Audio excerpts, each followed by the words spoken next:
So this Granada Hills proposal to establish a traditional kindergarten through 8th grade charter school is a perfect example of what is wrong with the California law regarding charter authorizing. So number one, I will remind my colleagues that the purpose of the original Charter Schools Act passed in 1992 was to allow no more than 100 charter schools in the entire state. Number two, these schools were supposed to be experimental schools, exempt from most regulations governing public schools in California. It would allow innovative pedagogy and practices to be field tested with the ultimate goal of producing methods that could be exported and scaled in traditional neighborhood public schools, especially our lower performing schools serving students who face the toughest educational challenges because of their socioeconomic status and other factors as being English learners or students with special needs. So this is exactly what is not going on in Granada Hills and parts of the Northwest Valley, where students will be leaving the district and taking their average daily attendance to this proposed privately managed charter school addition. We have great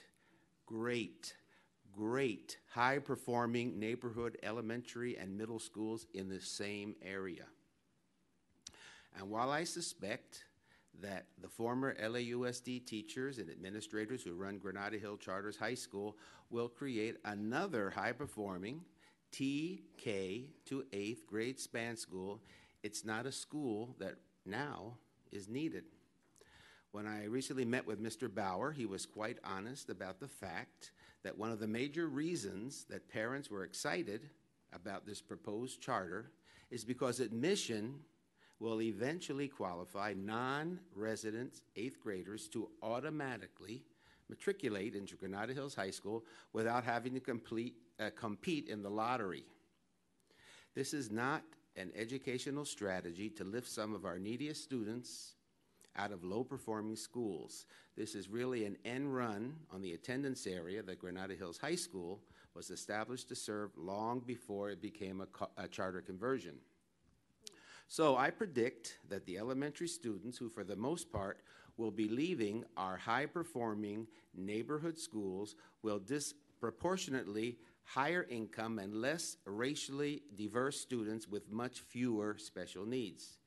These will be the very students we need in our neighborhood schools for the sake of integration.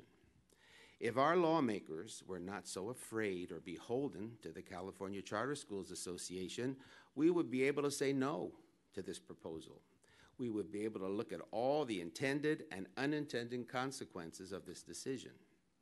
How granting this expansion impacts all the children in the area, not just the lucky ones whose families have the means to transport them to non-neighborhood schools. I guarantee that their numbers will hardly include the poorest children, the kids who are English learners, and the homeless or foster kids. In other words, the kids who will continue to be served by the LAUSD schools because we serve every single child, but with constantly dwindling resources to do so. And it's for this reason I cannot, in good conscience, as a trustee of the LAUSD Unified, to approve the addition of the TK 8th grade material revision proposal. With heavy heart, I want to let you know, with heavy heart.